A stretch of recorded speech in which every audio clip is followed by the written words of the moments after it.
News, सच जरूरी है। दर्शकों नमस्कार, मैं हूं श्रद्धा तिवारी और आप देख रहे हैं MNS न्यूज टीवी। तो स्वागत है आपका ब्रेक के बाद शाम की खबरों में। एक नजर आज की हेडलाइंस की ओर। मधुरिमा तुली ने फिट इंडिया साइकिल अभियान में लिया भाग। प्रियंका चतुर्वेदी ने पाकिस्तान की फर्जी खबरों का किया पर्दाफाश। बैराज में प्लास्टिक और मलबा पात से फेंक कर लहरा डॉक्टर कशवान का बयान। तो खबरें विस्तार से। मधुरिमा तुली ने फिट इंडिया साइकिल अभियान में लिया भाग। दिल्ली में आज fit India Sunday on cycle कार्यक्रम के दौरान फिटनेस और स्वास्थ्य को लेकर उत्साह साफ दिखाई दिया। इस आयोजन में हिस्सा लिया अभिनेत्री मधुरिमा तुली ने कहा है कि इस तरह के कार्यक्रम न सिर्फ लोगों को प्रेरित करते हैं बल्कि यह जागरूकता भी फैलाते हैं कि फिट रहना हमारी जिंदगी के लिए कितना जरूरी है। उन्होंने कहा है कि आज की तेज रफ्तार जीवन शैली में हम अक्सर अपने स्वास्थ्य को नजरअंदाज कर देते हैं और ऐसे में साइकिलिंग जैसा सरल और सुलभ उपाय हमारे जीवन में बड़ा बदलाव ला सकता है। उनके अनुसार साइकिल चलाना न केवल एक बेहतरीन व्यायाम है बल्कि यह पर्यावरण के लिए भी फायदेमंद है और आम आदमी की पहुंच में भी। फिट इंडिया मूवमेंट में आपने पार्टिसिपेट किया, इसको आप कैसे देखते हैं और प्रधानमंत्री जी का जो प्रोग्राम है इसके बारे में बात करें। ये जो फिट इंडिया मूवमेंट में मैंने अभी आज हिस्सा लिया संडेज ऑन साइकिल, बहुत ही अच्छा इनिशिएटिव है हमारे गवर्नमेंट की तरफ से। आई थिंक हमारे prime minister honourable Narendra Modi ji ने उन्होंने ये शुरुआत की। उनका ये विजन है fitness in fit India and obesity free India. So I think ये और हमारे जो स्पोर्ट्स मिनिस्टर हैं उन्होंने ये लॉन्च किया है, पिछले 25 हफ्तों से चला आ रहा है।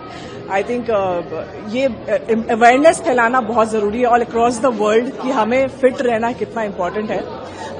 और साइकिलिंग से बेटर ऑप्शन और कुछ हो ही नहीं सकता क्योंकि अफोर्डेबल भी होता है। गांव में आप जैसे देखते हैं, गांव में सब लोग इतने फिट होते हैं, क्यों? बिकॉज वो लोग ज्यादातर साइकिलिंग ही करते हैं। सो आई थिंक ये जो इनिशिएटिव है हम सिटीज में ज्यादा इम्पोर्टेंट है क्योंकि सिटीज में लोग काम में इतना बिजी हो जाते हैं और अपनी हेल्थ में इम्पोर्टेंस नहीं देते हैं। So I think this initiative is मतलब स्प्रेडिंग अवेयरनेस और गवर्नमेंट ये इनिशिएटिव ले रहा है और मैं आज यहाँ आके बहुत ही अच्छा महसूस कर रही हूँ। मुझे बहुत मजा आया।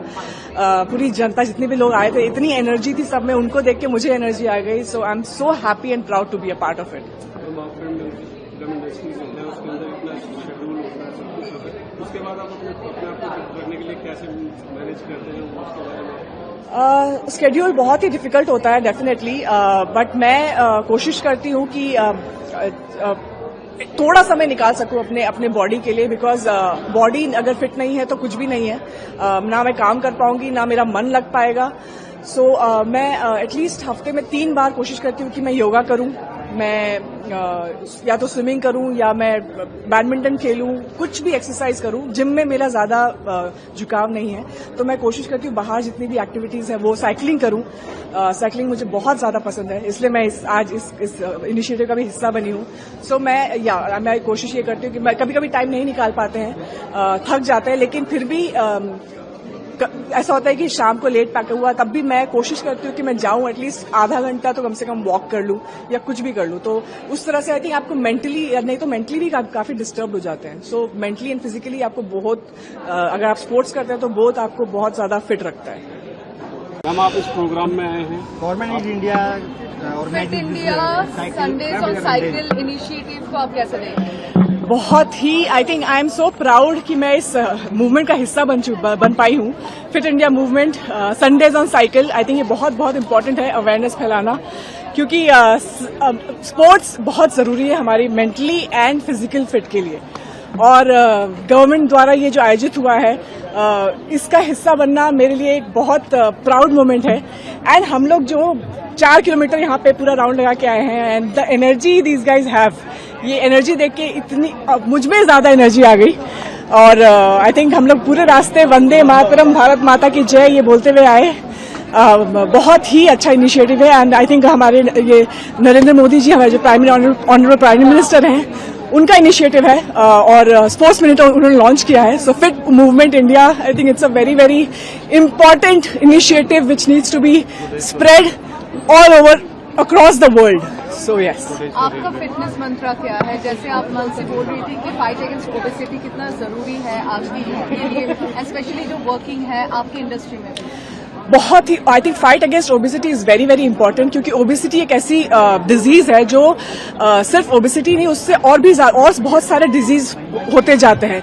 अगर आप घर पे बैठे हुए हैं, सिर्फ खा रहे हैं and already you have this obese, so I think you get diabetes, you get high BP problem, so उसको I think उससे बचने के लिए sports is the best thing, and cycling से बेटर और क्या हो सकता है। ये जो एनवायरमेंट फ्री भी, मतलब पोल्यूशन भी नहीं करता है, it's affordable, it's cheap, and I think हमारी इंडस्ट्री हो या कोई भी इंडस्ट्री हो, हमें टाइम नहीं मिलता है कभी कभी वर्कआउट करने का, बट हमें I think we should make sure हमारी हेल्थ के लिए कि एटलीस्ट एक हफ्ते, जैसे संडेज ऑन साइकिल है, एक हफ्ते में एक बार या 2 बार अपना समय निकाल के अपने लिए वक्त दें। काम तो चलता रहेगा, पैसे आते रहेंगे, आप पैसे कमाएंगे, घर भी चलता रहेगा, लेकिन आपकी अगर हेल्थ नहीं है तो कुछ भी नहीं है। So yes. बढ़ते अगली खबर क्या है। प्रियंका चतुर्वेदी ने पाकिस्तान की फर्जी खबरों का किया पर्दाफाश। भाजपा सांसद रविशंकर प्रसाद के नेतृत्व वाले ग्रुप 2 प्रतिनिधिमंडल की सदस्य और शिवसेना सांसद प्रियंका चतुर्वेदी ने पाकिस्तान की सेना द्वारा चलाए गए फर्जी दावों पर कड़ी प्रतिक्रिया दी है। प्रियंका चतुर्वेदी ने बताया है कि पाकिस्तान की सेना ने अंतर्राष्ट्रीय स्तर पर एक पूरी तरह से झूठी कहानी फैलाई थी।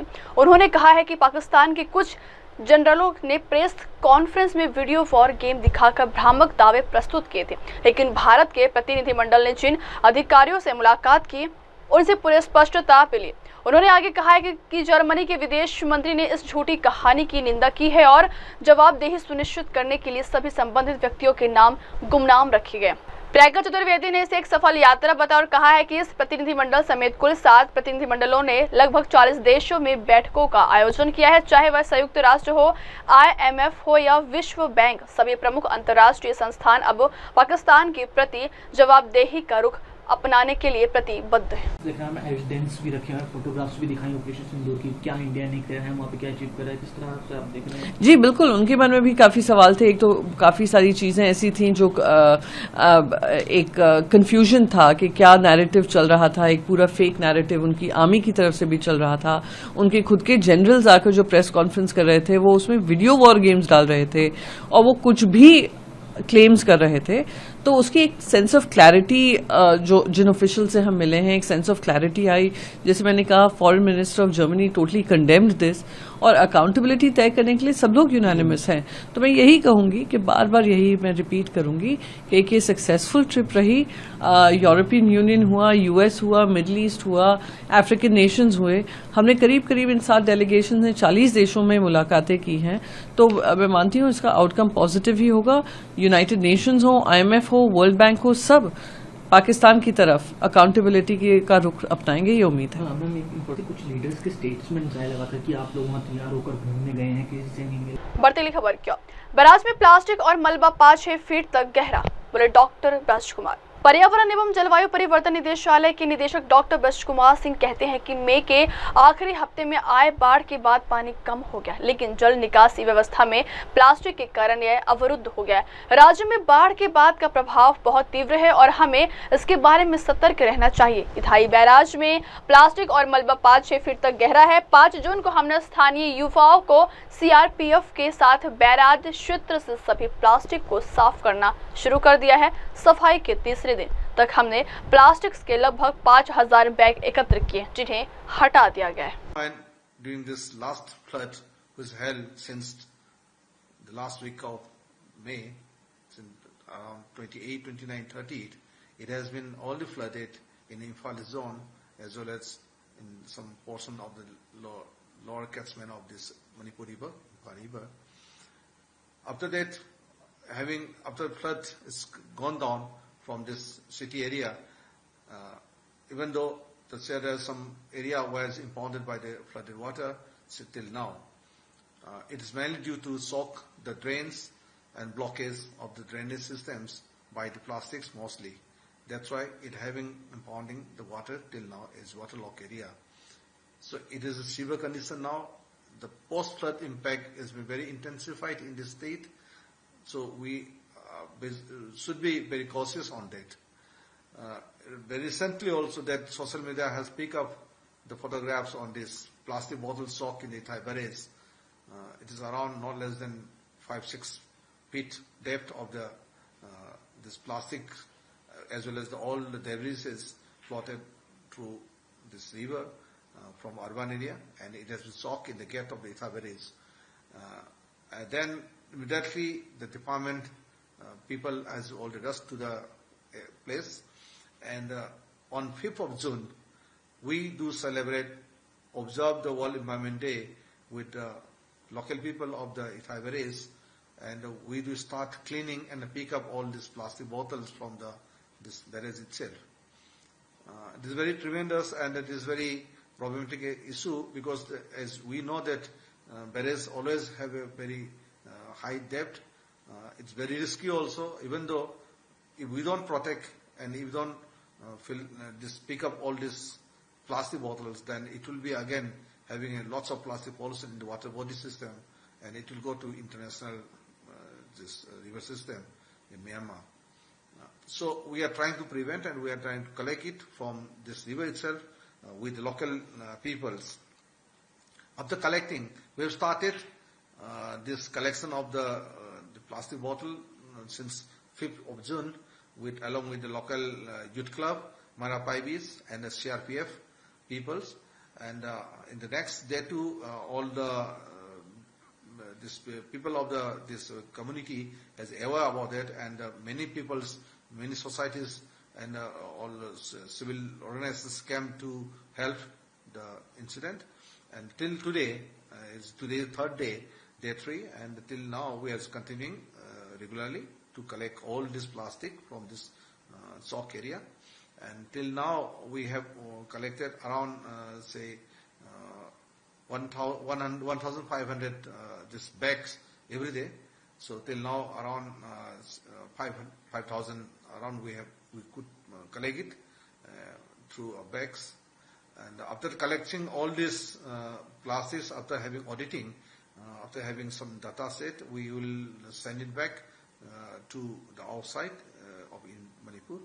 And for that we have a big network with the entrepreneurs who are doing plastic recycling on that. So they will collect it and they will send back to the outside of Manipur. And that will be started Monday onward. Till tomorrow we will collect it, we will dump it, everything over there, and we will try to minimize the volume by crushing all the plastic bottles, and we will try to segregate at the most, and all other debris will dump it to the plant site, waste management plant site of nearby ULBs, and all the plastic will be sent back to the... खबर क्या? श्री राम जन्मभूमि मंदिर trust की एक साल में 3 संवैधानिक बैठकें। श्री राम जन्मभूमि मंदिर ट्रस्ट, जिसका गठन अयोध्या में राम मंदिर के निर्माण और प्रबंधन के लिए किया गया था, कि एक साल में 3 संवैधानिक बैठकें होती हैं। इन बैठकों में ट्रस्टी मंदिर के निर्माण, प्रबंधन और कामकाज से संबंधित महत्वपूर्ण निर्णय लिए लेते हैं। श्री राम जन्मभूमि मंदिर के महासचिव चंपत राय कहते हैं कि एक ट्रस्ट है, आमतौर पर ट्रस्ट के सभी सदस्य हर 4 महीने में एक बैठक करते हैं। समय समय पर वे मिलते हैं और विभिन्न महत्वपूर्ण विषयों पर चर्चा करते हैं, लेकिन आमतौर पर हमारे पास एक साल में 3 संवैधानिक बैठकें होती हैं। आज इस बारे में एक बैठक हुई है। इससे पहले मार्च में ऐसी बैठक हुई थी। अगली बैठक सितंबर के दूसरे सप्ताह में होगी। एक ट्रस्ट है, सामान्यतया 4 महीने में एक बार ट्रस्टीगण इकट्ठे बैठते हैं।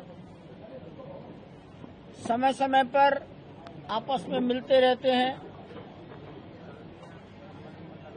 आवश्यक विषयों पर चर्चा होती रहती है। लेकिन संवैधानिक बैठक सामान्यतः हम एक साल में 3 बार कर लेते हैं। आज उसी के अंतर्गत बैठक थी। इसके पहले मार्च के महीने में बैठक हुई थी। अब अगली बैठक सितंबर मास के दूसरे सप्ताह में करेंगे।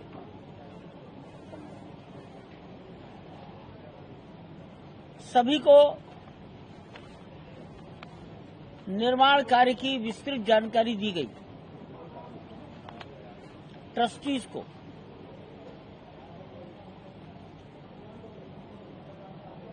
3 जून, 4 जून, 5 जून को प्राण प्रतिष्ठा के बारे में अवगत कराया गया।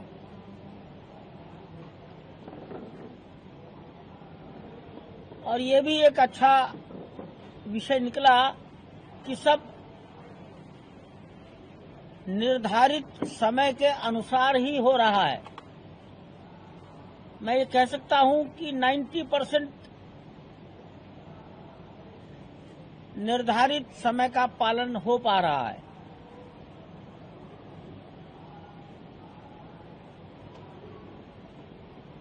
अप्रैल महीने से वित्त वर्ष बदल गया, इसलिए वित्त वर्ष 2024-2025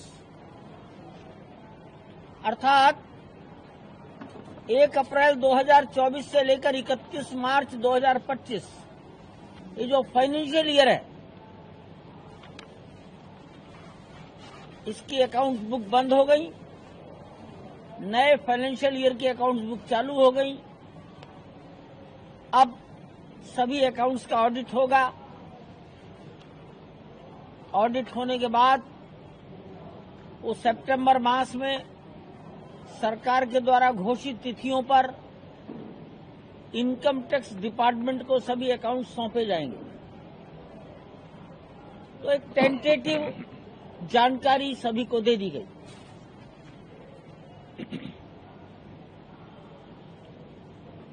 राम जन्मभूमि का परिसर काफी विशाल है, 70 एकड़ है। तो इसमें चारों दिशाओं में तो नहीं, लेकिन हाँ इसके चारों ओर 4 द्वार बनाए जा रहे हैं। बिरला धर्मशाला के सामने राम जन्मभूमि पथ एक प्रवेश द्वार है।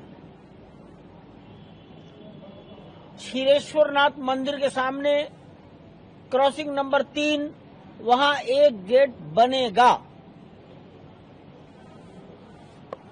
यूसुफ आरा मशीन से सटा हुआ क्रॉसिंग नंबर 11 वहां पर एक बड़े विशाल गेट का निर्माण कार्य चल रहा है। परिसर का उत्तरी भाग रामकोट मोहल्ले के अंदर आता है। जैन मंदिर के सामने एक गेट बनाया जा चुका है। 4 गेट की जानकारी दे दी गई। इन 4 गेट के 4 नाम ये रखे जाएंगे।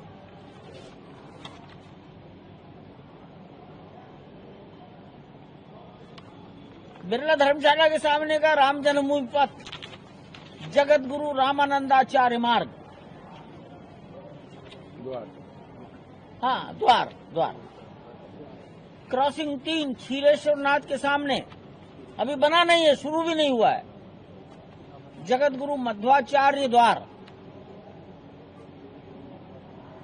क्रॉसिंग 11 यूसुफ की आरा मशीन के बगल बनना शुरू हो गया है, जगत गुरु शंकराचार्य द्वार। रामकोट मोहल्ले में उत्तरी दिशा जैन मंदिर के सामने जो सड़क टेढ़ी बाजार, गोकुल भवन, उनवल और उनवल से फिर अंदर आती है, तो वहां पर जगत गुरु रामानुजाचार्य द्वार। ये सुझाव आए हैं और ये सुझाव सभी ने स्वीकार किए हैं। बढ़ती अगली खबर क्या, शिमला में अचानक बिगड़ी सोनिया गांधी की तबीयत। कांग्रेस की वरिष्ठ नेता और पूर्व अध्यक्ष सोनिया गांधी स्वास्थ्य जांच के लिए शनिवार को इंदिरा गांधी मेडिकल कॉलेज एवं अस्पताल पहुंची, जहां उनकी नियमित स्वास्थ्य जांच की गई। डॉक्टरों ने ईसीजी और एमआरआई जैसे जांचें की हैं। जांच के बाद वह वापस रवाना हो गई हैं। फिलहाल कांग्रेस की पूर्व अध्यक्ष की हालत स्थिर बताई जा रही है। सोनिया गांधी बीते सोमवार को अपनी छुट्टियां बिताने के लिए शिमला पहुंची थी। वह अपनी बेटी और कांग्रेस महासचिव प्रियंका गांधी वाड्रा के छराबड़ा स्थित निजी आवास में ठहरी हुई है, लेकिन अचानक तबीयत बिगड़ने पर उन्हें आईजीएमसी लाया गया, जहां उनकी जांच की गई। मुख्यमंत्री के प्रधान सलाहकार नरेश चौहान ने बताया है कि सोनिया गांधी को कुछ मामूली स्वास्थ्य समस्याओं के चलते रूटीन मेडिकल चेकअप के लिए अस्पताल लाया गया था। चिंता की कोई बात नहीं है, उनकी स्थिति स्थिर है। किस तरह की दिक्कत होने क्या वजह थी? नहीं, ऐसा कोई दिक्कत नहीं थी। वो एक रूटीन चेकअप के लिए आए थे और रूटीन चेकअप होने के बाद वो वापस चले गए हैं शराब में। यहाँ पे कोई टेस्ट भी दिए गए, तो क्या दिक्कत? नहीं, एक जनरल टेस्ट लिए गए थे एंड ऐसा कोई दिक्कत नहीं थी। थोड़ा सा बीपी का इनका इश्यूज था, इसीलिए वो थोड़े एक रूटीन चेकअप के लिए आए थे और रूटीन चेकअप के बाद वो जा चुके हैं।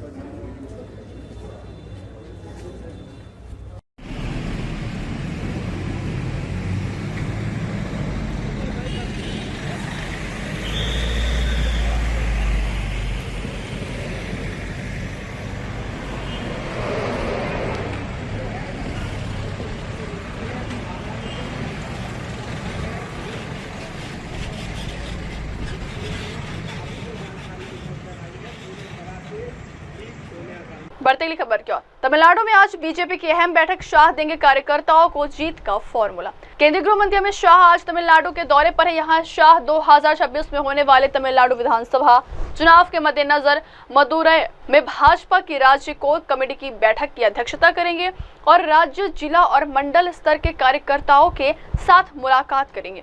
अमित शाह ने एक्स पर पोस्ट करके तमिलनाडु दौरे को लेकर खुशी जताई। शाह ने मदुरै पहुंचते ही एक्स पर कहा है कि मैं कल मदुरै में तमिलनाडु भाजपा की राज्य कोर कमेटी की बैठक की अध्यक्षता करूंगा। शाम को मदुरै में भाजपा के राज्य, जिला और मंडल स्तर के पदाधिकारियों से बातचीत करूंगा। मैं तमिलनाडु के कार्यकर्ताओं से मिलने को लेकर बढ़ती खबर की ओर। अब नहीं लगेगा स्टैम्प पेपर, दस्तावेज बनवाने की झंझट खत्म, चंद्रशेखर बावनकुळे का बड़ा ऐलान।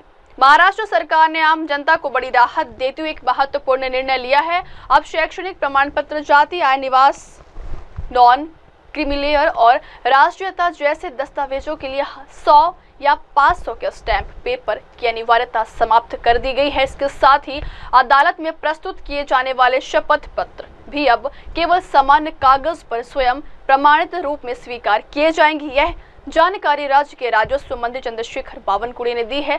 उन्होंने यह भी स्पष्ट किया है कि वह व्यवस्था तत्काल प्रभाव से लागू हो चुकी है।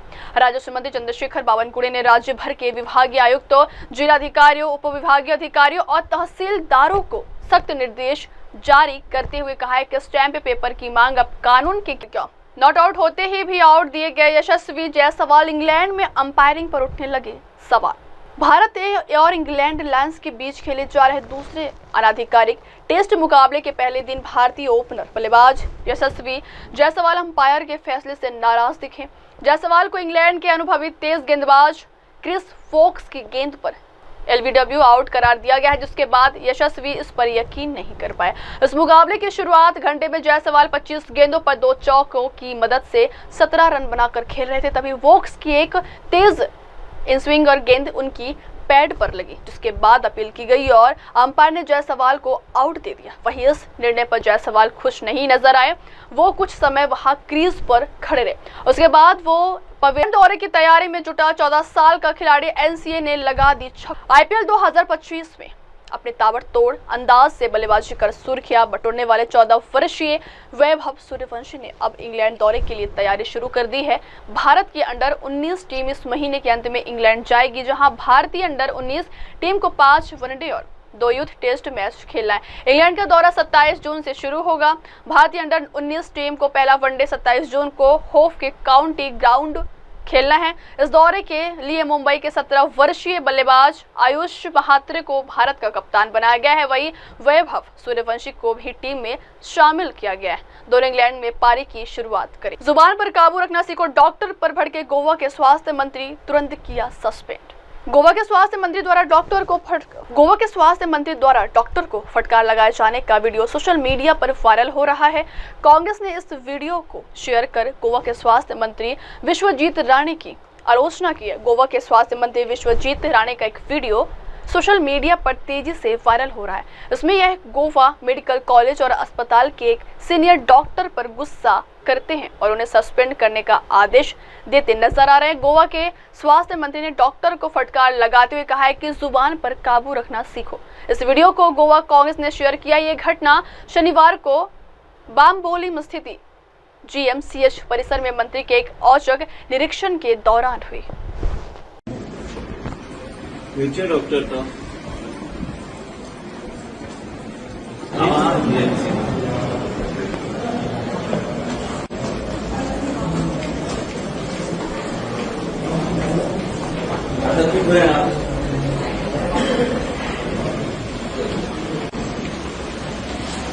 ना तुमकां कितें आशिल्लें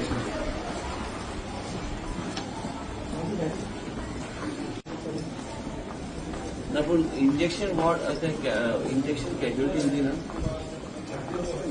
कसलें इंजेक्शन हाडाचे ते हाडाचे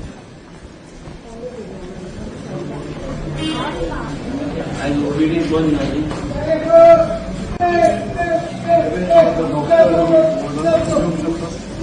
वॉर्डानूच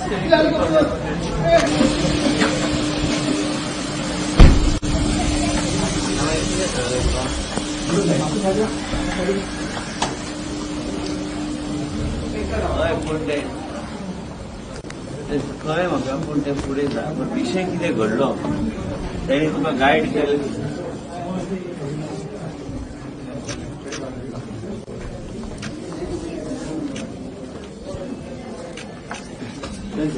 अरे who's the CMO here CMO कोण अरे सीएमओ कोण who's the CMO where is the CMO all of you where is the CMO where is he call him pass तू सीएमओ तुका उलोवपाक सारकें रीत येना आतां प्रेसाचो एक मनीस आयिल्लो इंजेक्शन मारपाक you cannot guide him properly you learn to control your tongue you are a doctor don't force me to act put your hands out first when you're standing in front of me I generally don't lose my cool but you have to behave yourself however much you're loaded you will talk properly to the patient and guide the patient urban health center and चल हांगा चल म्हण तूं कित्याक रावला हांगा वयर कित्या खातीर जॉब घेता गव्हर्मेंटान उलोवपाक रीत आसूंक जाय तुका तूं डॉक्टर तूं मास्क काड पयलीं म्हाका तोंड पळोवंक जाय तुजें सांबाळून एका suspension order card and kick him out from here. These doctors don't understand unless you understand you're here to serve humanity. You're not here with your bloody ego. I am telling you what I'm saying. You're not authorized to speak when I'm speaking. You please go. Dusra CMO gala, I'll issue the note for suspension. You get out from here. That's it. Out from here. And don't report back because as long as I'm in me, not in you. You're a doctor to serve the poor people here. I am suspending you. When the inquiry is initiated, you give your explanation. Eka suspension, I want him relieved right now from here. Ask him to get out from here. भाषा हांव वापरता एकदम नरम. And ज्या म्हण I am telling you, you listen. Go home. Go home. You can go home. They let the residents and senior residents. You go home. I am telling you to go home. अरे I am telling you to go home. एका घरा वचून ती नाल्यार security धरून भायर मारतलो तुका. एका भायर काड हांगाच्या. As the MS, you please see that he is not here on duty today. Send him home just now. You just understand one thing. You're dealing with me. I am telling you, first learn to shut up when I'm talking to you. You can be anything. You want to file a case, go and file a case. But I am telling you, you're suspended from right now. And you go when the investigation starts, you give your explanation. That time I will consider whether I want to take you back or not. Other next 2 years, you'll be suspended and you'll remain as long as my tenure is. Poor people are to be served. I am asking, telling you only this thing, that poor people are to be served. I don't want to listen to you. When I make up my mind, I don't want to listen. I don't want to listen. I am suspending you from this moment. Go home before my blood pressure boils and I take some other action on you. You will not be in service from. You go from whatever. I also work from morning to night. I want you out from here. But nobody came from. Eka Watsuni, issue instruction that I have said that he being placed under suspension. Don't open your mouth when I'm talking. Send him right now and issue him a direction that he should not report. I'm suspending him right now. कितें सांगू आतां तुमी म्हाकाच सांगता तेका सस्पेन्शनचे हांव फाल्यां note धाडटा सस्पेंड म्हाका कडेन उलोवपाक विजिट केली जीएमसी हय विजीट केली यो विजीट केली एक पेशंट्स बी आशिल्ले थोडे पळोवपाक आयिल्लो मुद्दम आनी मेन म्हणजे कितें टायम टू टायम आमचे डॉक्टर्स बी सगळे बरें काम करतात तांकां कितें खंय कितें कमी लागता जास्त वयर सकयल जाता तें पळोवपाक आनी आयज लोकांची कंप्लेन एक सीएमओ एक डॉक्टर रुद्रेशाची ताका सस्पेन्शनाची ऑर्डर हांवें दिल्या असले डॉक्टर जे गरिबांची सेवा करू शकना तांकां कांयच काम ना हांगा गव्हर्मेंट सर्विसान काम करपाक. आमी मंत्री म्हणून आमी काम करता पण हे असले परिस्थिती घडटा तेन्ना एक्शन घेवचो. आनी गोवा मेडिकल कॉलेजचे डॉक्टर एकदम बरें काम करता पण केन्ना केन्ना असले बी विचित्र प्राणी निर्माण जाता की करतलो कितें. अगली खबर, गुज्जर बकरवाल मेले का आयोजन. जम्मू कश्मीर AM फाउंडेशन ने भारतीय सेना की 3 राष्ट्रीय राइफल्स बटालियन के सहयोग से अनंतनाग के इश मुकाम में गुज्जर बकरवाल मेले का सफलतापूर्वक आयोजन किया गया. यह आयोजन आभार पहल का हिस्सा था. निस्वार्थ अमर सेवकों को श्रद्धांजलि, विशेष रूप से गुज्जर बकरवाल आदिवासी समुदाय से जो भारत की सबसे प्रतिष्ठित तीर्थयात्राओं में से एक में महत्वपूर्ण लेकिन अक्सर गुमनाम भूमिका निभाते हैं. इस फाउंडेशन के अध्यक्ष और ट्रस्टी डॉक्टर पायल कनोडिया ने इस अवसर पर कहा कि हमारी पहल आभार के तहत हम अमरनाथ यात्रा सहायकों के साहस, भावना और बलिदान को सलाम करते हैं. भारतीय सेना ने एक गैर सरकारी संगठन M3M फाउंडेशन के सहयोग से दक्षिण कश्मीर के अनंतनाग के इश मुकाम में गुज्जर बकरवाल मेले का आयोजन किया गया.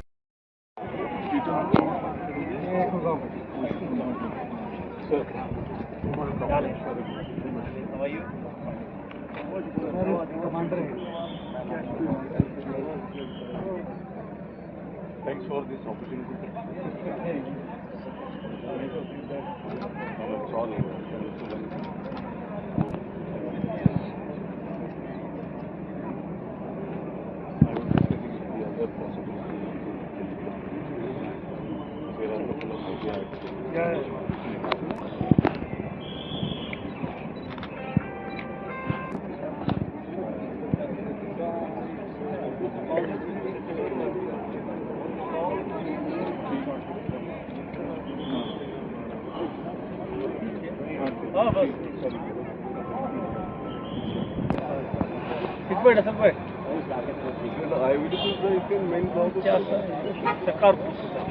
आपका घर है यहाँ होम है तो ऐश्वर्या जी दो शिविर फ्रॉम दिल्ली यस शिविर के पास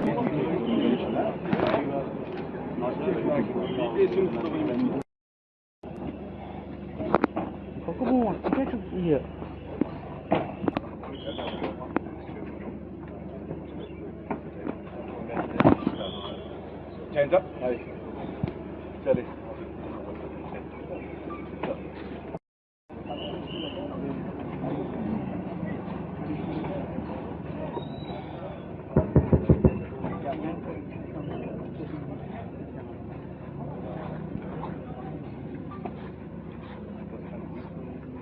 माननीय मेजर जनरल मेजर विपुल मोतीवाला 3 राष्ट्रीय राइफल्स बटालियन की ओर से आप सभी का इस विशेष गुज्जर बकरवाल मेले में दिल से स्वागत करता हूं। यह आयोजन विक्टर फोर्स के मार्गदर्शन में किया जा रहा है और इसे साकार करने में M3M ऑर्गेनाइजेशन का एक बड़ा योगदान है। गुज्जर बकरवाल समुदाय की अद्भुत सहनशक्ति, हिम्मत और भारतीय सेना के प्रति अटूट विश्वास ने हमें हमेशा प्रेरित किया है। आपने कठिन परिस्थितियों में भी देशभक्ति और साहस का परिचय दिया है, जिसके लिए हम आपके आभारी हैं। इस मेले का उद्देश्य न केवल आपके सांस्कृतिक विरासत को सम्मान देना है, बल्कि आपके आर्थिक, सामाजिक और शैक्षिक विकास की दिशा में एक छोटा सा प्रयास भी है। साथ ही यह आयोजन सेना और आवाम के बीच आपसी विश्वास और सहयोग को और मजबूत बनाने की दिशा में एक कदम है। डीआईजी साहब साउथ कश्मीर, फर्स्ट सेक्टर के कमांडर साहब and other dignitaries and officers from the civil administration and police. M3M Ashwani ji भी यहाँ मौजूद है, उनको हम अप्रिशिएट करते हैं कि इन्होंने हमारे साथ ये विक्टर के साथ एसोसिएट करके ये इसको सफल बनाया है इस प्रोग्राम को। और सबसे बड़ी चीज है आपकी यहाँ मौजूदगी। हमें बड़ा ये थर्ड आर क्यों Elite 3 इसको बोलते हैं Elite 3, इसकी भी एक खास वजह है मेरी नजर में। जो हम सारे इस दरगाह जो है दरगाह सूफी दरगाह, जिस तरह से हम माने जाते हैं, हमारा भारत माना जाता है यूनिटी इन डाइवर्सिटी, हमारे हर मजहब के लोग यहाँ मिलजुल के प्यार मोहब्बत में रहते हैं। इसी तरह उसकी एक निशानी यहाँ कश्मीर है, और कश्मीर में भी खास एरिया ये पहलगाम एरिया है। आपको पता है ये कि एक तरफ से बर्फानी बाबा बैठा है तो यहाँ पूरे एरिया में किसकी नजर है? सखी बाबा की। और सखी बाबा की इस सारी स्ट्रिप में आप देखिए ट्राइबल लाइफ है।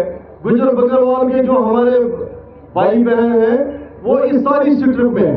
यहाँ अगर आप थोड़ा सा 2-4 किलोमीटर जाएंगे, यहाँ बौद्ध ऋषि की ज़ियारत है। बौद्ध ऋषि, if you go back to history, तो बुद्धिज्म का भी असर है। तो ये वादी पहलगाम या लिदर वादी बोलेंगे या अशोकाम की वैली बोलेंगे, ये सूफी और संतों की सरजमीन का एक बहुत अच्छा नमूना है।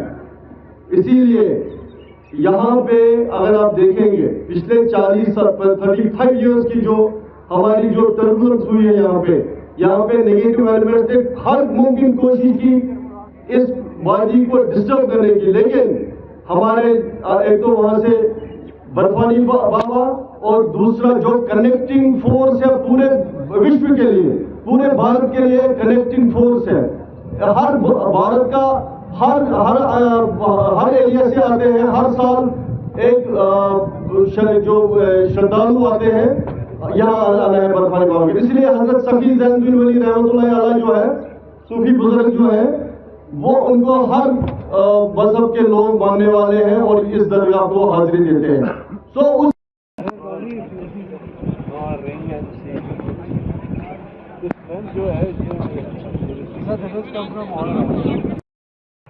यहाँ पे मौजूद सभी गुज्जर बकरवाल भाई बहन बुजुर्ग जो यहाँ मौजूद हैं, डीआईजी साहब, एमजीएम फाउंडेशन के चेयरमैन साहब, कमांडर साहब और सभी मौजूद डिस्ट्रिक्ट एडमिनिस्ट्रेशन और पुलिस, सीआरपीएफ और फौज की तरफ से जो मौजूद यहाँ पे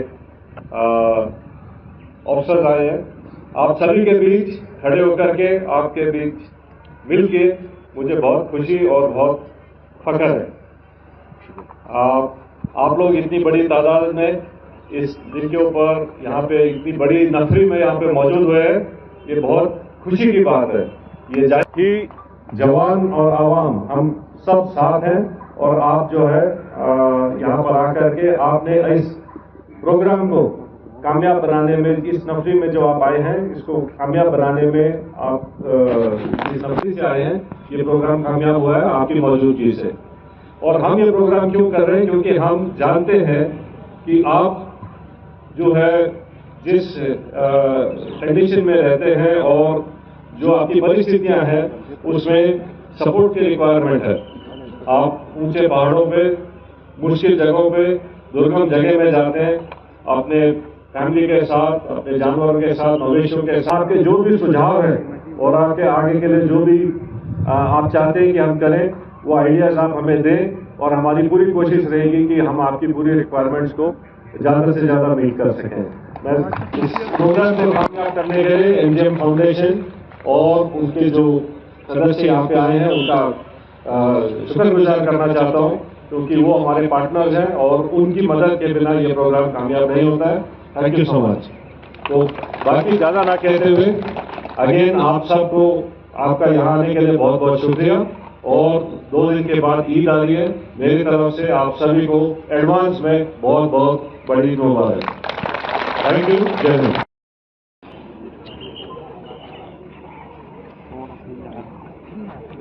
कासिम खारी।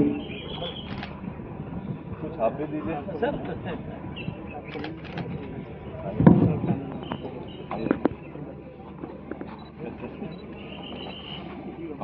आप इधर देखिए, हाजी साहब इधर देखिए। हाजी साहब इधर आप पकड़ें।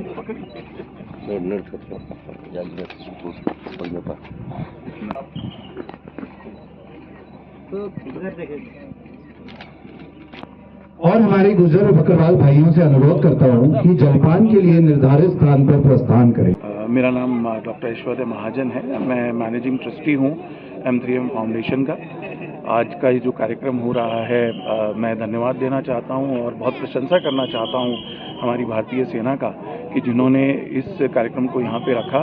हमारे जो गुज्जर बकरवाल भाई हैं जो अमरनाथ यात्रा में हमारे तीर्थयात्रियों के लिए एक बहुत बड़ी भूमिका अदा करते हैं, उनको बाबा अमरनाथ के दर्शन कराने में मुझे लगता है कि एक मौका M3M फाउंडेशन को मिला हमने उसमें अपनी भागीदारी लगाई कि एक छोटे से ट्रैवल किट के रूप में हम सारे जो हमारे गुजर बकरवाल भाई हैं उनको एक दे रहे हैं, जिसमें सोलर लाइट, कंबल, तारपोलिन, बैग, जितने भी ट्रैवल की जो एक ज़रूरतें इनको इस पूरी यात्रा के दौरान होती हैं वो इनको मिलेंगी।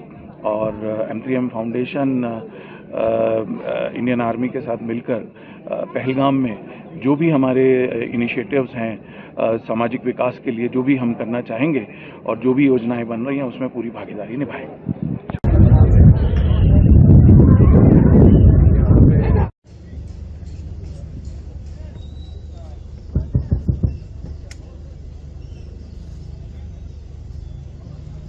मेजर जनरल धनंजय जोशी, विशिष्ट सेवा मेडल, GOC विक्टर फोर्स।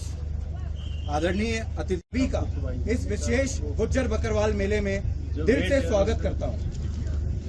यह आयोजन विक्टर फोर्स के मार्गदर्शन में किया, परिस्थितियों में भी देशभक्ति और साहस का परिचय दिया है, जिसके लिए हम आपके आभारी हैं। इस मेले का उद्देश्य न केवल आपके सांस्कृतिक विरासत को सम्मान देना है, बल्कि आपके आर्थिक मजबूत बनाने की दिशा में एक कदम है। आप सभी की उपस्थिति इस आयोजन की शोभा बढ़ा रही है। आइए मिलकर इस मेले को एक नई शुरुआत का प्रतीक बनाएं। सत श्री अकाल, अस्सलाम वालेकुम। आदरणीय GOC विक्टर, DIG साहब साउथ कश्मीर, फर्स्ट सेक्टर के कमांडर साहब and other dignitaries and officers from the civil administration and police।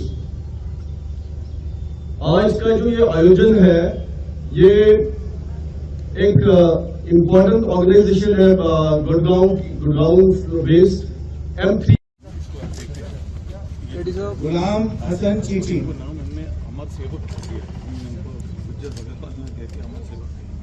Abdul Majid Tantray,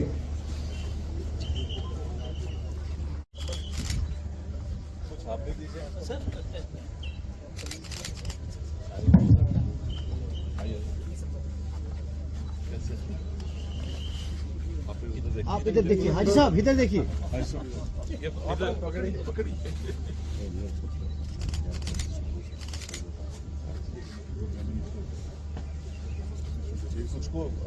sir आप उसको आप दे दें सर, इधर देखिए।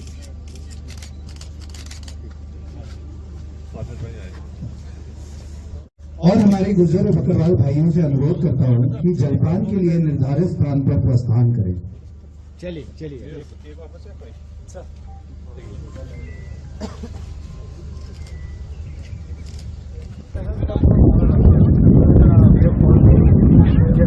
और श्याम कितना फोटो हो गया? ओके, सारे पीछे हो जाए।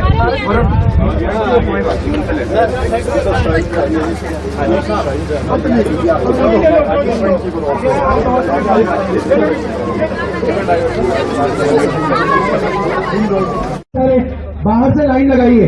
चलिए, मैं बंद करवा दूंगा ये यहाँ पे, आप बाहर से लाइन लगाइए। चलिए, नहीं आप दिखाइए। कौन सा साहब था? आप क्या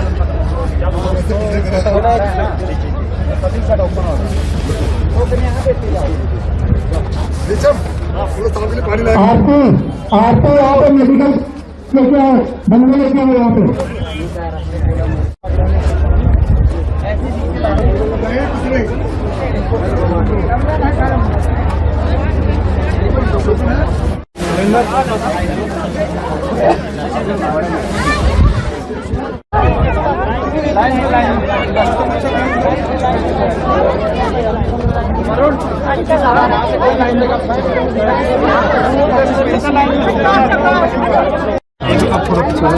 उस तरफ से निकालो, सुनो, दवाई लेके उस तरफ निकलेंगे, यहाँ बीच में कोई नहीं आएगा।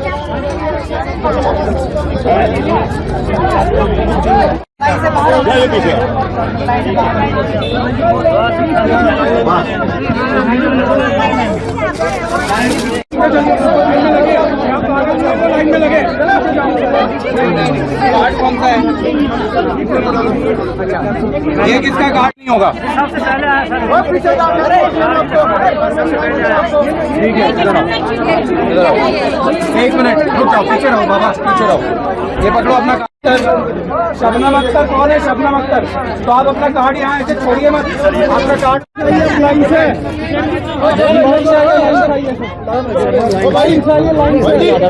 लाइन में लगो, कोई नहीं आएगा लाइन में। Tehlikeli tarafı organize oldu. Korkut hepsi o arar.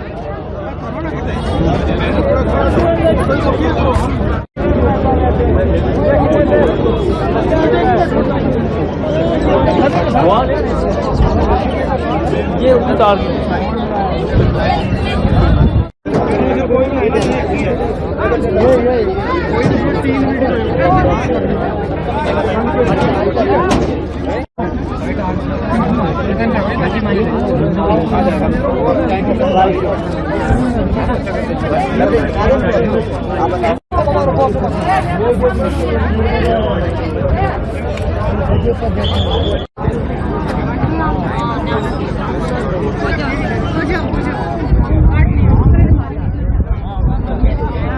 जो हमारे भाई बहन हैं वो इस सारी स्ट्रिप में है। यहाँ अगर आप थोड़ा सा 2-4 किलोमीटर जाएंगे, यहाँ बुद्धिज्म का भी असर है। सो ये वादी पहलगाम या लिदर वादी बोलेंगे या अशुगाम की वैली बैठेंगे, ये सूफी और संतों की सरजमीन का बहुत अच्छा नमूना है।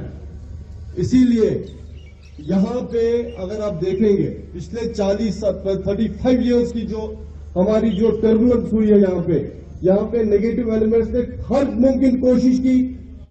बर्फानी बाबा और दूसरा जो कनेक्टिंग फोर्स है पूरे विश्व के लिए, पूरे भारत के लिए कनेक्टिंग फोर्स है, वो रग्स वग्स बनाने का कुछ करे या इनका लाइफ स्टॉक या ये जो है पोल्ट्री का या डेयरी फार्म का, इनको थोड़ा यहाँ पे कमांडर से। बढ़ती खबर क्या, 270 वर्षों बाद श्री पद्मनाभ स्वामी मंदिर में महाकुंभ अभिषेक। केरल स्थित श्री पद्मनाभ स्वामी मंदिर में 270 वर्षों बाद एक ऐतिहासिक और दिव्य अनुष्ठान महाकुंभ अभिषेक का आयोजन किया जा रहा है। यह आयोजन धार्मिक, सांस्कृतिक और स्थापत्य दृष्टि से अत्यंत महत्वपूर्ण माना जा रहा है।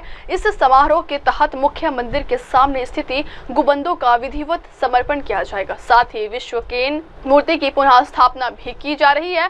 इसके अलावा केरल स्थित श्री पद्मनाभ स्वामी मंदिर में 270 वर्षों बाद एक ऐतिहासिक और दिव्य अनुष्ठान महाकुंभ अभिषेक का आयोजन किया जा रहा है। यह आयोजन धार्मिक, सांस्कृतिक और स्थापत्य दृष्टि से अत्यंत महत्वपूर्ण माना जा रहा है। समारोह के तहत मुख्य मंदिर के सामने स्थित गुंबदों का विधिवत समर्पण किया जाएगा। साथ ही विश्व के मूर्ति की पुनः स्थापना भी की जा रही है। इसके अलावा तिरुववंडी श्री कृष्ण स्वामी मंदिर में अष्टबंध कलशम नामक विशेष अनुष्ठान भी संपन्न होगा, जो प्राचीन वैदिक परंपरा के अनुसार मूर्तियों की शुद्धता और ऊर्जा को पुनः जागृत करने की विधि है। इस समग्र प्रक्रिया का प्रारंभ सुप्रीम कोर्ट द्वारा मार्च 2017 में नियुक्त एक विशेषज्ञ समिति की रिपोर्ट के बाद हुआ था। इस समिति ने मंदिर की कई मूर्तियों में क्षति पाई थी और उनके जीर्णोद्धार की सिफारिश की थी।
अगली खबर, तेंदुलकर एंडरसन ट्रॉफी के लिए इंग्लैंड पहुंची भारतीय टीम। भारतीय टेस्ट टीम इंग्लैंड दौरे पर होने वाले 5 मैचों की टेस्ट सीरीज के लिए ब्रिटेन पहुंच गई है। भारत और इंग्लैंड के इस सीरीज से वर्ल्ड टेस्ट चैंपियनशिप 25-27 का साइकिल भी शुरू होगा। भारतीय टीम शुक्रवार को मुंबई से ब्रिटेन के लिए रवाना हुई थी। रोहित शर्मा के संन्यास के बाद शुभमन गिल को टेस्ट टीम की जिम्मेदारी सौंपी गई। इंग्लैंड दौरे से पहले भारत के 2 दिग्गज क्रिकेटरों ने संन्यास लिया। रोहित शर्मा के संन्यास के कुछ दिनों के बाद ही विराट कोहली ने भी इस फॉर्मेट को अलविदा कह दिया है। अब भारतीय टीम एक नए युग की शुरुआत कर रही है। इंग्लैंड पहुंचते ही बीसीसीआई ने एक वीडियो पोस्ट किया है। वीडियो पोस्ट करते हुए बीसीसीआई ने लिखा है कि भारतीय टीम इंग्लैंड के खिलाफ 5 मैचों की टेस्ट सीरीज के लिए यूके पहुंच चुकी है। इस वीडियो में सभी खिलाड़ी नजर आ रहे हैं।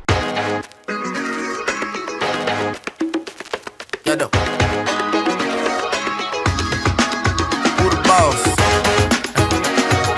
Hey, yo. Boss man said he bout that business. Boss man said he bout that. Wait, with a what? When you lying on a pimp. Whoa, I decline on a simp. I ain't got the time cause I be bout mine. I don't need cosigns cause I be's that guy. Couldn't outshine since I left y'all blind. Whoa. रात में बंदे ने चश्मे पहने हुए। Boss man said he bout that business. Boss man said he bout that dope. Boss man said can he get a witness? Excited to be a part of the Indian cricket team, especially in the test. Bout that business. Boss man said he bout that dope. Boss man said can he get a witness? Hey man, you already know. Welcome to the UK. अगली खबर, Deepika Kakkar cancer surgery के बाद ICU से आई बाहर, जाने अब कैसी है एक्ट्रेस की हालत। टेलीविजन एक्ट्रेस शोएब इब्राहिम ने अपनी पत्नी और एक्ट्रेस दीपिका कक्कड़ की हेल्थ अपडेट शेयर की है। दीपिका को हाल ही में स्टेज 2 लीवर कैंसर का पता चला था, जिसके बाद 3 जून को उनकी बड़ी सर्जरी हुई। अब शोएब ने अपनी यूट्यूब ब्लॉग पर खुलासा किया है कि दीपिका अब आईसीयू से बाहर आ चुकी हैं। शोएब ने ब्लॉग में बताया कि अब दीपिका की हालत में सुधार हो रहा है और वह बेहतर महसूस कर रहे हैं। उन्होंने कहा है कि कल ईद अल अधा है और आज ऐसे शुभ दिन पर दीपिका आईसीयू से बाहर आ गई। मैं वास्तव में आभारी हूँ कि वह आईसीयू से बाहर आ चुकी है और हमारे साथ है। वह 3 दिनों तक आईसीयू में भर्ती रही हैं और सर्जरी के बाद उनकी हालत में सुधार होता रहा। शाम के समय डॉक्टरों ने उन्हें एक कमरे में शिफ्ट करने का फैसला किया है। वह कुछ दिनों के लिए यहाँ रहेंगे क्योंकि सर्जरी बड़ी थी। वह 14 घंटे तक ओटी में रही।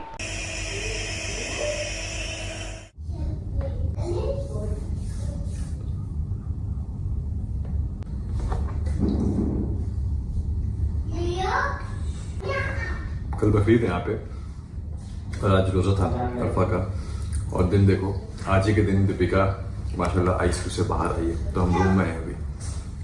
हे गाइस, अस्सलाम वालेकुम, नमस्कार, कैसे हैं आप सब? आई होप आप सब ठीक होंगे। आज रोज़ा था, कल ईद है यहाँ पे, और जो भी आज ईद मना रहे हैं, ईद उल अज़हा, उन सबको बहुत बहुत मुबारकबाद। एंड यस, आज अल्हम्दुलिल्लाह अल्लाह का लाख लाख शुक्र है कि दीपी जो है वो आईसीयू से बाहर आ गई है, आज रूम में है साथ में। एंड अल्हम्दुलिल्लाह सारी चीज़ें जो है वो ठीक हैं अभी। बस 3 दिन थी वो आईसीयू में, और दिन ब दिन अल्हम्दुलिल्लाह उसकी कंडीशन जो है वो स्टेबल होती गई, अच्छी होती गई। एंड आज जो है डॉक्टर्स ने बोला कि ओके नाउ अभी आप बहुत बेहतर हैं, अभी आप आईसीयू से हम आपको शिफ्ट कर रहे हैं और रूम में लेके आ रहे हैं। शाम के आसपास वो उसको वहाँ पे शिफ्ट किया है रूम में। एंड बस अभी यहाँ पे शायद थिंक 3, 4 या 5 दिन जितने भी डॉक्टर्स बोलते हैं अभी यहाँ पे रहेगी वो, क्योंकि सर्जरी जो है वो मेजर है। आई थिंक आप में से कई लोगों ने देखा होगा, मैंने स्टोरी पोस्ट करी थी, 14 घंटे तक दीपी जो है वो ओटी में थी, और वो बहुत ही मुश्किल एक वक्त था।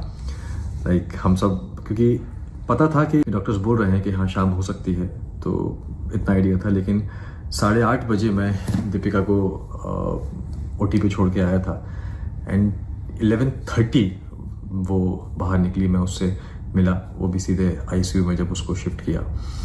तो 6-7 बजे के बाद थोड़ा सा ना मुझे भी पैनिक होने लगा था, घर में सब लोग पैनिक करने लगे थे कि क्या है, कैसा क्या है, और अंदर से कोई ऐसी कुछ खबर आ नहीं रही थी। और एक होता है ना कि कभी घर में ऐसा कभी देखा नहीं था कि इतनी बड़ी सर्जरी किसी की हो।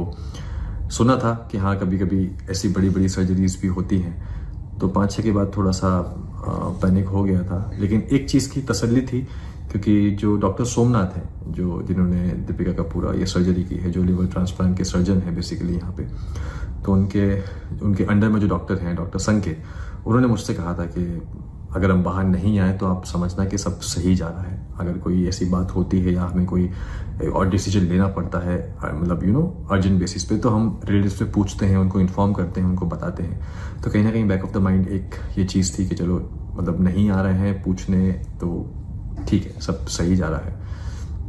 तो वो था।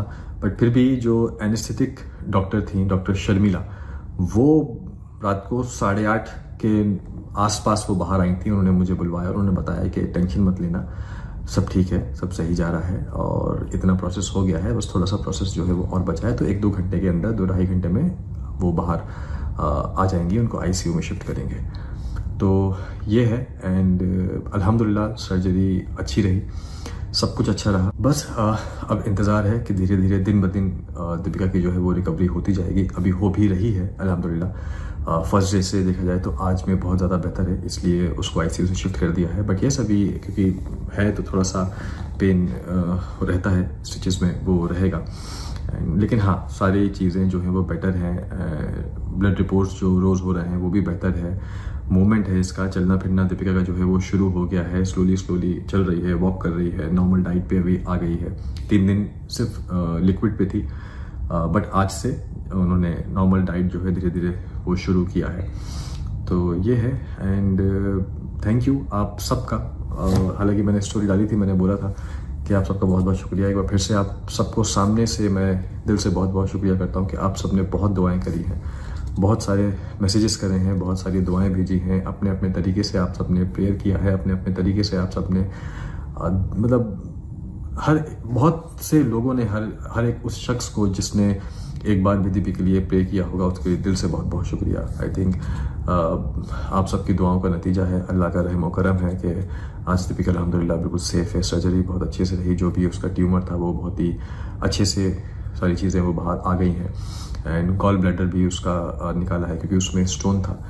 एंड यस क्योंकि लिवर में ट्यूमर था तो लिवर का कुछ पोर्शन, कुछ परसेंट बहुत ही कम, जितना मुझे डॉक्टर सोमनाथ ने बताया था वो भी कट किया है उसके साथ में। बट वो बोल रहे थे कि उसमें कोई ऐसा स्ट्रेस वाली बात नहीं है क्योंकि लिवर एक ऐसा ऑर्गन है जो अपने आप को खुद रीजनरेट करता है। लेकिन हाँ इसके बाद बहुत ज़्यादा ध्यान रखना है, बहुत ज़्यादा ख्याल रखना है ताकि रिकवरी अच्छे से हो। और रूहान भी, आप में से कई लोग रूहान का भी पूछ रहे थे, रूहान भी अल्हम्दुलिल्लाह ठीक है। कहते हैं ना कि ऊपर वाला बस अगर एक कोई तकलीफ देता है तो उससे निकलने के लिए आपको मजबूत भी बनाता है, या जो भी है। मैं सही से उसको बोल पा रहा हूँ, नहीं बोल पा रहा हूँ। अल्लाह का लाख लाख शुक्र है, अल्लाह करम है कि अल्लाह पाक ने रूहान को इतना सब्र दिया है कि उसने 3 रात दीपिका के बिना घर पे निकाली हैं और अल्हम्दुलिल्लाह वो ठीक था। घर पे सब थे, मम्मी थी, अम्मी थे, नाजा खाला, बेटी खाला, रेहान से याद आया कि रेहान की भी तबीयत ख़राब हो गई थी, वो भी कल डिस्चार्ज हुआ है। 4 दिन वो भी एडमिट था, वो एडवांस में एडमिट था जहाँ पे डॉक्टर तुषार हम जाते हैं, देखते हैं। तो उसको भी तकलीफ हुई थी, उसको भी पेट में कुछ सीवियर इन्फेक्शन हुआ था जिस वजह से उसको बहुत ज़्यादा पेट दर्द हो रहा था और हमें लगा था कहीं अपेंडिक्स वगैरह ना हो, बट ऐसा कुछ नहीं है। थोड़ा सा उसको शायद पानी वानी की कमी हो गई थी, उसको बहुत ज़्यादा एक्सट्रीम डिहाइड्रेशन हो गया था। तो वो भी 3-4 दिन वो भी एडमिट था। जिस दिन दीपिका मंडे को एडमिट हुई थी, यहाँ पे हम एडमिट हुए थे, मंडे को वो भी एडमिट हुआ था और वो कल डिस्चार्ज हुआ है। तो अभी अल्हम्दुलिल्लाह वो भी ठीक है। तो ये रूहान का मैं बोल रहा था कि रूहान बहुत बेटर रहा, उसने 3 दिन निकाले। कल रात में वो काफ़ी रोया है तो आज उसको बुला लिया था यहाँ पे। अभी वो रहा थोड़ी देर, जब शाम को दीपिका से मिला, खेला, बातचीत करी, मस्ती जो भी उसको करना है वो करा। एंड रात में फिर वो घर छोड़ दिया, उसको घर चला गया है, वो हैप्पी गया है नन्ना के साथ, दादा के साथ वो घर गया है। तो ये है, यही बोलूँगा। थैंक यू सो मच, बहुत बहुत शुक्रिया आपका फिर से। लेकिन फिर भी दुआओं में याद रखिएगा दीपिका को पूरी तरीके से वो रिकवर हो जाए। एंड जो भी उसका ट्यूमर निकाला है वो अभी बायोप्सी के लिए गया हुआ है प्रॉपर तरीके से, तो उसका रिपोर्ट जो है वो 1-8 हफ्ते के बाद आएगी। तो ये है, कल ईद है, इस बार ईद मैं नहीं जा पाऊँगा घर पे, तो कोई नहीं, कभी कभी ऐसा वक्त आता है। हर हाल में अल्लाह ताला का शुक्र है, कोई दिक्कत वाली बात नहीं है। आप सबको ईद मुबारक हो एडवांस में, और जो आज सेलिब्रेट कर रहे हैं उनको भी बहुत बहुत ईद मुबारक हो। और अब इंशाल्लाह अगर सब सही रहा तो 1-2 दिन में इंशाल्लाह मैं एक अच्छा सा ब्लॉग निकालूंगा दीपी के साथ, उससे भी आपको सलाम दुआ हाय हेलो मैं करवाऊँगा। तो बस ध्यान रखिए आप सब। फिर से दिल से बहुत बहुत बहुत बहुत शुक्रिया आप सबका, हर एक शख्स का जिसने दीपी के लिए दिल से दुआ की है, दिल से बहुत बहुत शुक्रिया। और अल्लाह आप सबको खुश रखे, जल्दी मिलेंगे इंशाल्लाह। अल्लाह हाफिज़। अगली खबर, एचडीएफसी बैंक के सीईओ होंगे बर्खास्त, 25 करोड़ की हेराफेरी का आरोप। लीलावती हॉस्पिटल ट्रस्ट ने आर्थिक धोखाधड़ी के लिए एचडीएफसी बैंक के सीईओ शशिधर जगदीशन के खिलाफ सख्त एक्शन की मांग की है। ट्रस्ट के एक मेंबर ने बैंक सीईओ पर उनके पिता को परेशान करने के लिए बड़ी रकम लेने का आरोप लगाया। लीलावती कीर्तिलाल मेहता मेडिकल ट्रस्ट ने सबूत के तौर पर डायरी में हाथ से लिखे लेन देन को प्रस्तुत किया है। हालांकि एचडीएफसी बैंक के प्रवक्ता ने आरोपों को खारिज करते हुए कहा है कि जगदीशन को कुछ गलत लोग निशाना बना रहे हैं। उनका कहना है कि कुछ डिफाल्टर बैंक के बकाये लोन को वसूली से बचने के लिए कानून का दुरुपयोग कर रहे हैं। मीडिया रिपोर्ट के अनुसार ट्रस्ट ने बैंक पर 25 करोड़ रुपए के गबन का आरोप लगाया है। अब वक्त हो चल दर्शकों ब्रेक के बाद की खबरें मेरे सहयोगी मिनल के साथ। तब तक के लिए देखते रहिए देश और दुनिया की तमाम बड़ी खबरें। धन्यवाद। MNS न्यूज़ला पुढील वाटचालीस खूप खूप शुभेच्छा। आप देख रहे हैं MNS न्यूज़, सच जरूर।